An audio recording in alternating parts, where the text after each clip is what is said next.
ছোট বউ, ও ছোট বউ।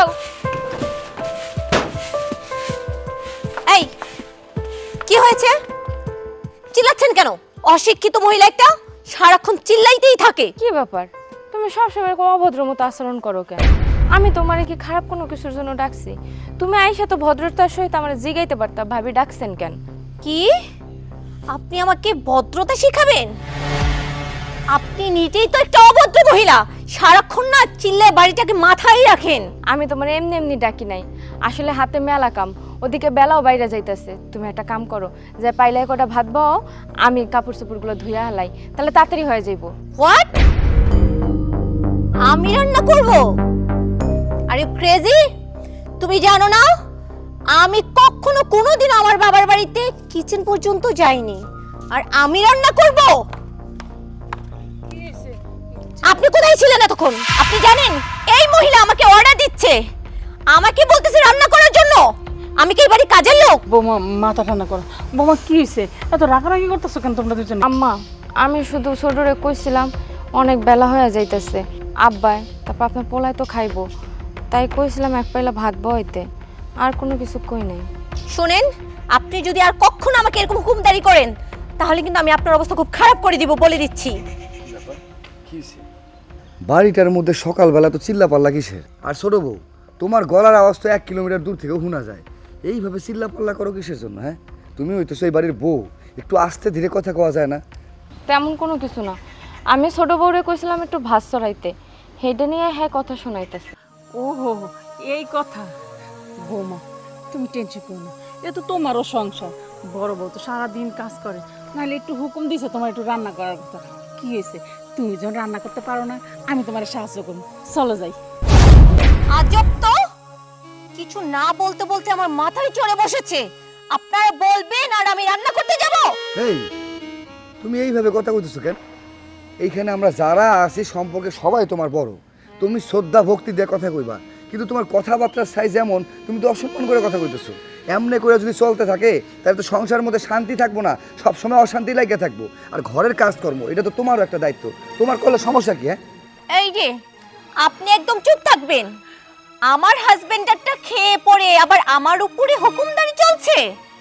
2 টাকা কামাই করার তো মরদ নেই, তাহলে এত কথা কিসের? ছোট, তুমি কি ভুইলা গেছো তোমার সামনে কে দাঁড়ায় না? তোমার মুরব্বি, তুমি এইভাবে কেমনে কথা কও? তোমার কি একটু কি ব্যক্তিগত শিক্ষা নাই? হ্যাঁ, এইটা তোমার ভাসুর। ভাসুর বাই ফুট, তোরা কি ভেবেছিস আমি এই বাড়ির চাকর?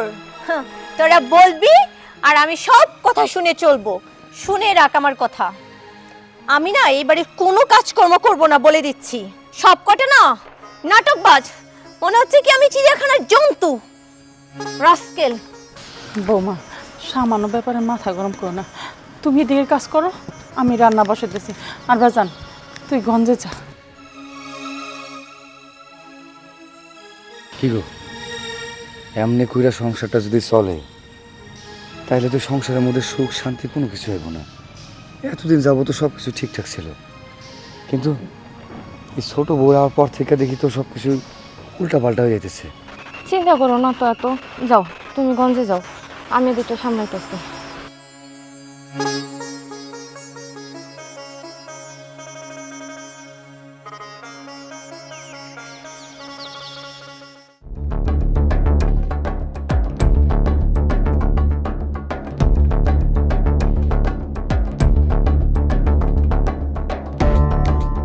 কি ব্যাপার মহারানী, এত রাতে হঠাৎ কি জরুরি তলব? কি হচ্ছে বলো? এই তোমার আসার সময় হলো, আমি তোমার জন্য কখন থেকে ওয়েট করতেছি। উফ, তুমি জানো না এই পরিবেশে আমি আর থাকতে পারবো না, জাস্ট আমার দম বন্ধ হয়ে যাচ্ছে। দম বন্ধ হয়ে যাচ্ছে?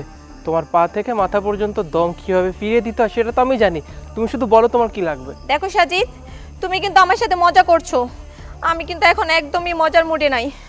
আমার এইসব পরিবেশে আমার পক্ষে কি থাকা সম্ভব? তুমি জানো না আমি কার মেয়ে? আমি এতদিন একটা রাজপ্রাসাদে ছিলাম মহারানীর মতো, আর আমি এখন কোথায় আছি?